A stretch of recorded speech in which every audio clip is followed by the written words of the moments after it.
Welcome to the Miami Film Festival and this exclusive Q&A for the world premiere of Make Him Known. I'm Thom Powers, the documentary programmer for the festival.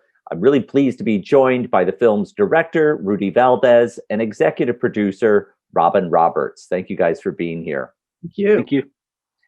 Rudy, let me start with you, and because I want to make the audience aware of your previous film called The Sentence, which was about your sister who was in prison.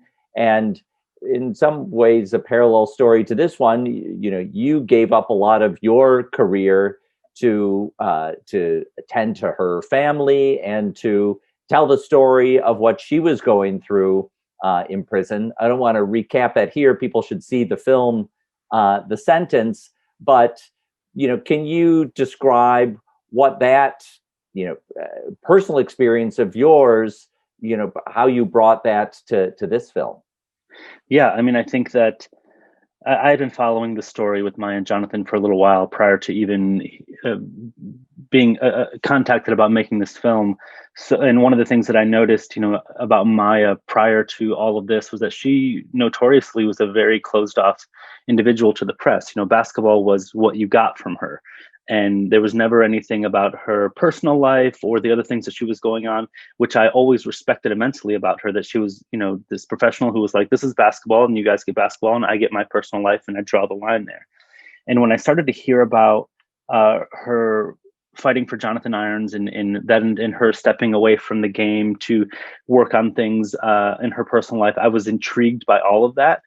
And as soon as I figured out and found out what it was she was fighting for, I felt a sort of kinship to her in that way. And when I was asked to come on to the story, I thought it was a no-brainer for me because I wanted this story to be treated the way it should be. It's a delicate, it's a balancing act between Maya the professional, Maya the advocate, and Maya the human. And so I try to come in and take these stories that are often headlines and go around the headline and find the human part of that story. And I wanted to do that with Maya's story. I think it deserves that because she is somebody who, we're only recently hearing about the things that she's done for Jonathan, but she's been a fighter for a very long time. And so I wanted to do justice to that story and be a part of it. Robin, you've been on camera for many years covering the worlds of sports. And now you're making a move to doing more producing like this project. Well, what was it that drew you to this story? Maya. And because of my sports background, I was very familiar with her. I worked at ESPN prior to Good Morning America. I started as a sports broadcaster. And as you said, Thom, moving more into the producing roles. And it's just a way to really be able to stretch another creative muscle that you're not able to do always on air, on camera. And what drew me to this story was Maya, knowing her as I did at the University of Connecticut, UConn, and covering her all those years. And it was, as Rudy was saying, even though I knew her fairly well, she wasn't very forthcoming about things. I mean, she was a beast on the court, but very quiet off the court. And like so many, when she decided at the height of her career to step away, she wasn't like a former star on her way down. She was at the pinnacle of her career. And like many, I was like, well, what in the world is she doing? And wanted to know more. And then when it became a second year that she was going to be on sabbatical, and I loved how everybody was reacting to it. And I am just so pleased that we were able to gain her confidence because she didn't necessarily want to do this, but knew that it was a bigger story. It's a story beyond herself and Jonathan. The cause that they want, they truly want to be able to, they know that there are many in a similar situation as they found themselves in, and wanting to, as my mama used to say, make your mess your message. And they have a message loud and clear with this film and beyond. So, Rudy, knowing that Maya is a protective person, what was it like, gaining her trust, and did you make that whole car trip with her from Georgia to Missouri? Yeah. So I'll be honest, when it was a no-brainer for me to come on this project. I was excited to, but I was a little worried because of what we were saying before. Maya was such a closed-off person, and her personal life was very much, I don't know that it was off limits, but it was simply something that she didn't put out into the world. And so I thought, how am I going to go and tell this story the way it needs to be told, this personal story? And Maya and I jumped on a call, a couple of calls, a couple of Zooms prior, and she kind of, we spoke at a very human level, and I let her know, I know what you're going through. And she was like, do you really? And I said, and I explained sort of my situation with making that film. And I was very clear early on, and it was something that I was hoping for, that this wasn't a vanity project, that this wasn't a, let's put Maya's face forward and do all of this. It was, and she made it very clear very early on that that's not what this is about. Maya doesn't have to make this film. Maya doesn't have to tell this story. Much like what Robin was saying, she's telling it because there are other Jonathans, and there need to be more Mayas. There need to be more people believing in people. So I think my experience of what I'd gone through with my family and the delicate nature of which I'd done that, Maya connected and we related in that sort of way. So she knew that I was there to tell a human story, and I wasn't there to say, Maya the hero, Maya this, that. It was Maya the human who believed in another person. And that's the story, and that's the core of this. And I think we connected on that very, very quickly. And it was because of my experience in telling other stories similar to this, we were able to push forward and sort of accelerate that trust process. And yes, I directed and I was a cinematographer on this. So I was there throughout the whole thing. I shot this whole thing as well. Robin, when you saw the footage that Rudy was bringing back and the way he was putting it together, what stood out to you about his approach? First of all, Thom, just so appreciative of Rudy. It took someone like him. The way he's talking about Maya, we could also talk about Rudy in that same regard. Yes, he's very talented, good at what he does, but there's something in this man. I get a little weepy.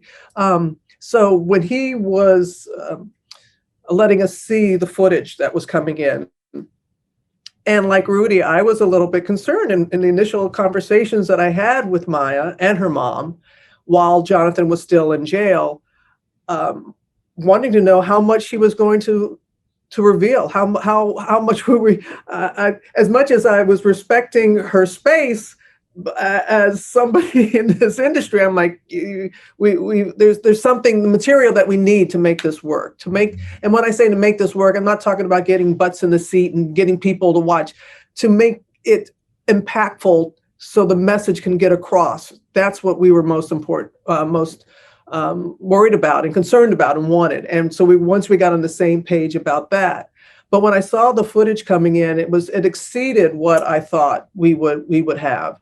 So raw, so real, so authentic, so Maya and so Rudy. I would not expect anything less from both of them. And you could sense a trust that she had with him. And I knew it was because of their bond. And that really comes through the entire film. As I said, I've known Maya a long time. She's always been very guarded. But in this film, she reveals so much of herself and what's inside of her. And how many people, Thom, do you know would walk away at the height of their career after they've worked harder than you could imagine? Well, I want people watching this film, and Rudy has done a good job in how he has shot it and laid it out and everything. I want people to be sitting there watching it and going, what would make me walk away? What am I so passionate about? What is my purpose? And I think people watching will come away with that, and that's because of how it is shot. That's because of how the story is. That you'll ask yourself, is there something that I would want to fight for as much as Maya did? And Rudy said it best. She did not want her face all. She didn't want it the Maya Moore story. She didn't want it all about her. It truly is about Jonathan and a corrupt system. And when you can find your purpose in life, and they really found that they have found their purpose in life, there is no better feeling. And again, it just comes through in the film. Jonathan got out of prison last July. Do we know what the next chapter is for Jonathan and Maya? Rudy, you want to take that? Yeah, I mean, I have been fortunate enough to remain in pretty constant contact with Jonathan and Maya, and I think it's so wonderful to hear from Jonathan every now and then. The Thanksgiving right after, he sent me a text. He was like, "My first Thanksgiving as a free man," and then he sends me another text, "My first Christmas as a free." It's so, same with my sister. Like, it's not about getting the time back; it's about appreciating what you have and moving forward. And I feel like his mentality and the way that he's taking on life right now is so refreshing and so amazing. And I think most important, what's in the forefront of his mind is, I'm going to live my life. I'm going to make the best of what I have, but I'm also not forgetting the people who are left behind. That's every time we talk, it's always like, this story is important because I know other people like me who are in there. And, that's most important in this. And I concur with what you're saying, Rudy, because when Maya and Jonathan, they came on Good Morning America to talk about when he was first released, and that was loud and clear from that moment, and even before that moment, about how they know there are more people like him, men and women, who are behind bars, and that he wants to dedicate his life to that.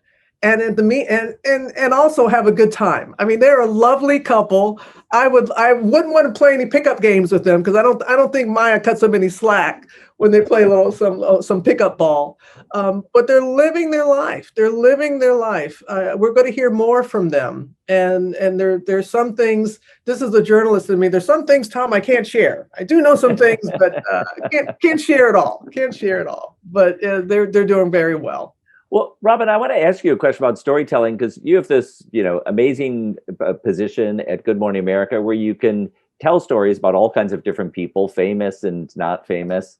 But there's a format for telling those stories, the 5-minute interview, or, however long. 5 minutes. Boy, that's 5. I wouldn't have had 5 minutes. That's a long one. I'm sorry, Thom. Whatever, you get. I wonder if you can reflect on, the difference in storytelling between, like, what you have to bring when you have a couple minutes to interview someone, get to the heart of the matter, versus, we call this a short film at 20 minutes, but it's positively luxurious compared to what you're used to. That's a really good question, Thom, and it's one that I'm not going to quit my day job anytime soon. Love it. Love saying Good Morning America. It's a privilege to start everybody's day.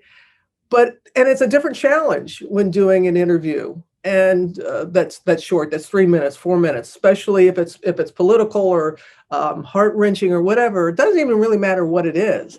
It's more challenging and trying to get to it. But one thing is the same, whether I'm doing an interview that's 3 minutes, 5 minutes, 5 hours, 5 days. I want it to create a reaction that leads to action. I want the interview. I want people to react to it and then take action. And this is what this film is all about. People are going to react. I appreciate that Maya, she admits that when her family came to her about Jonathan, it was right before she was about to start her college career. And she had this little thought like, oh, okay, somebody who's wrongly imprisoned. Okay, he's kind of snookered the family. They think this, and they had some letters for her to read and some material, and she reads it. And there's another thing that she wants it to come across. She's like, I want people to know that I was skeptical too, and that you've got to really take a hard look. Again, it's creating a reaction that leads to action, and maybe there'll be others who will go, you know what, there's somebody in my town never quite have thought, gee, you know what, I'm maybe I should look into this. So whether I'm doing a 3-minute interview or longer, that's what I want, Thom. I want it to create a reaction that leads to action. But I'll take I'll take Rudy's route any day, as opposed to some of the times that we have the short interviews on GMA. But an abundance of riches either way. Rudy, the backdrop to making this film is that it's happening against a pandemic, and when we watch when we watch older films today, and by older I mean even 2 years ago, when there's a crowd scene, we feel a kind of nostalgia that everyone's not wearing masks. And when I was watching your film, the scene that immediately struck me is when Jonathan is walking out of prison without a mask, and I was immediately doing the mental calculations of what that means. Can you talk about what it was like making this film with all the kind of precautions that you have to take in COVID times? Yeah, I mean, COVID is certainly playing a role in everything that's happening right now, and I've been is fortunate the word to be able to film a lot during the pandemic, because I've been working a lot throughout it. And I think the idea of filming with people in close proximity and telling these kind of stories, it's a completely, already in documentary film, it's based on trust.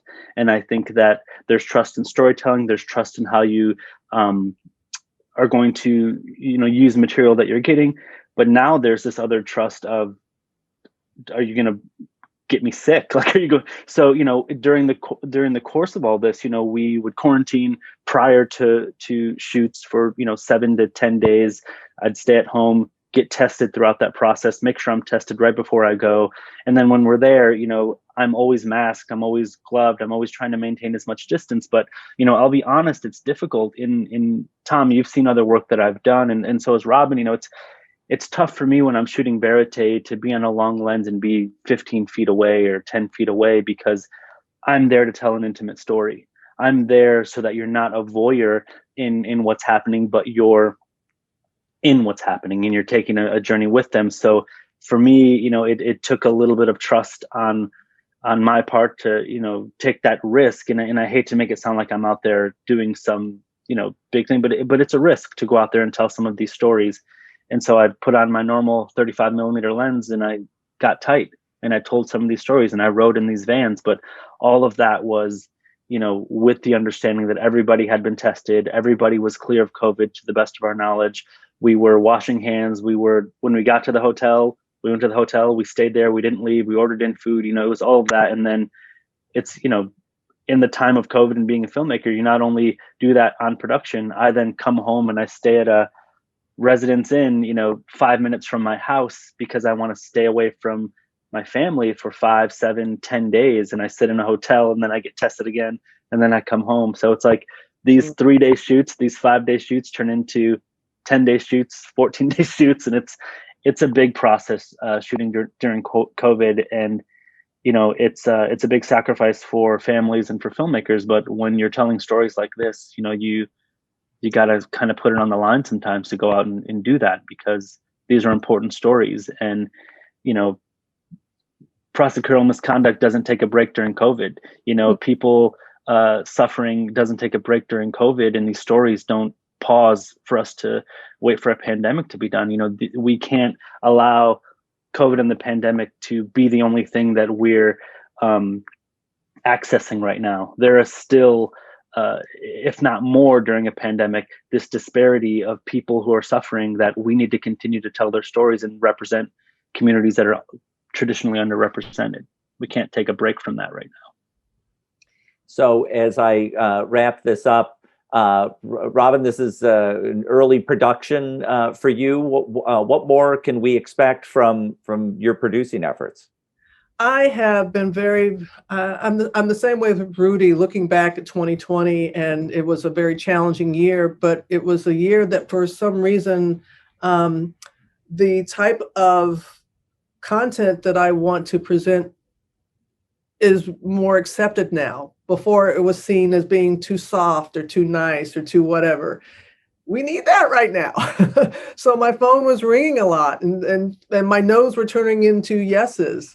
I am just so grateful to the different platforms and the different ways of being able to present the material, the content, and very excited. I have some other films that are in the works. I have other projects that are going, and some of them are dealing with some issues that I've gone through. One is a transplant show, letting people know that the need, again, the message. Everything that I'm doing, I want a message out there, and how much that is needed.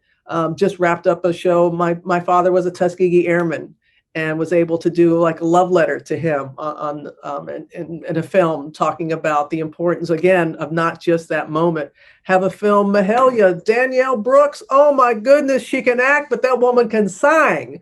And again, telling the story of Mahalia, everyone thinks, oh, just a gospel singer. No. Also very active in the civil rights. So I like these films that you're able to sit down and go, oh, I think I know Maya Moore. Oh, I didn't know this. You always want to be teaching people, motivating people, uplifting. And so very grateful. And as long as I can continue to work with people like Rudy, I'm good. And there was never, I cannot think of a project that was better suited for the people that we put together for it. It was magic. It was just magic in a bottle like that. And so very grateful. Well, we're really honored to bring this film to its first audience at the Miami Film Festival. We look forward to more projects from the both of you, Robin Roberts and Rudy Valdez. Thank you very much. Thank you. Appreciate it.